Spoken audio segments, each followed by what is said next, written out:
ए गुंजा सुन तो का ए बताओ बताना। तोर मोर किस्मत ला भगवान ऐसे लिखे है यार। कैसे लिखे है बता दो बताना। ए दे सुन ले भाई।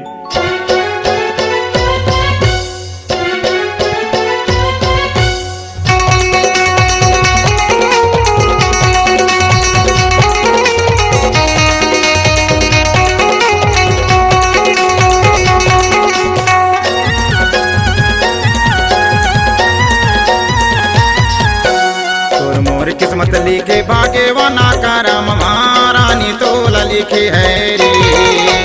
आएगा नहीं गा करम महारानी तोला लिखे है रे।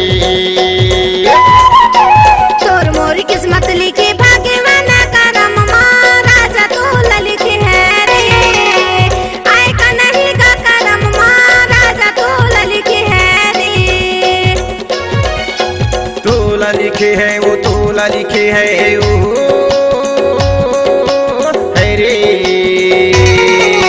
तोला लिखे है वो तोला लिखे है वो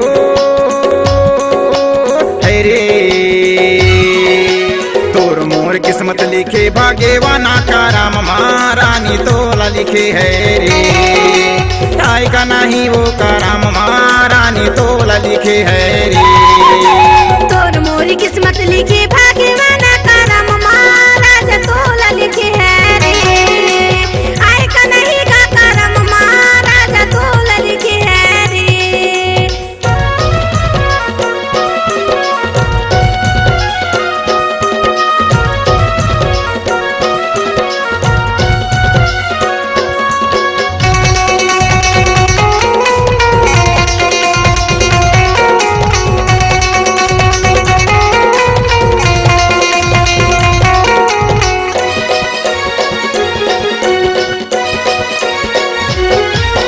ना मोला खाए जाए ना मोला पी जाए, ना मोला खाए जाए ना मोला पी जाए।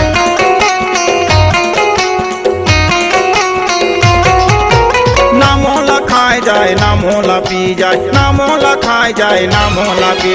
भोग पर कछु न सुहावे करम महारानी तोला लिखे है रे। आएगा नहीं गा करम महारानी तोला लिखे है रे। तोर मोरी किस्मत लिखे भाग्यवाना करम महाराजा तोला लिखे है रे।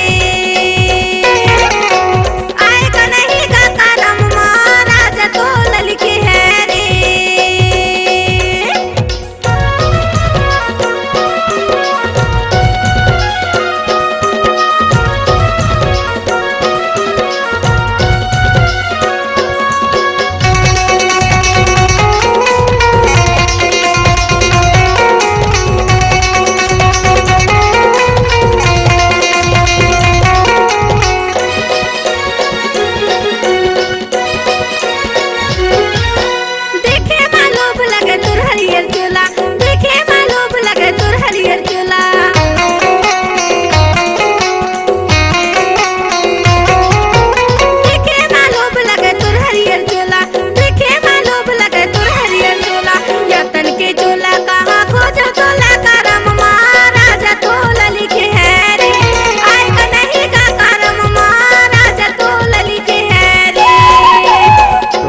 किस्मत लिखे भाग्यवाना करम महारानी तोला लिखे है रे। आएगा नहीं गा करम महारानी तोला लिखे है रे।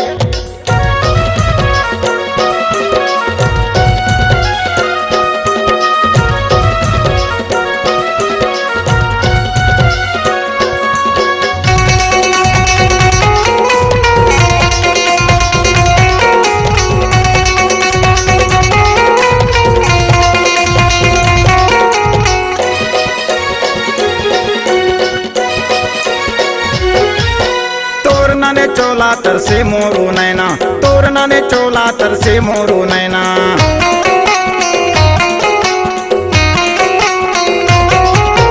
तोरना ने चोला तर से मोरू नैना, तोरना ने चोला तर से मोरू नैना। पाई हूँ तोला उमर हावे सोला करम महारानी तोला लिखे है रे। आएगा नहीं वो करम महारानी तोला लिखे है रे। लिखे है वो तोला लिखे है ओहो हरे तोला लिखे है वो तोला लिखे है ओहो हरे तोर मोर किस्मत लिखे भाग्यवाना का राम महारानी तोला लिखे है वो आएगा नहीं वो का राम महारानी तोला लिखे है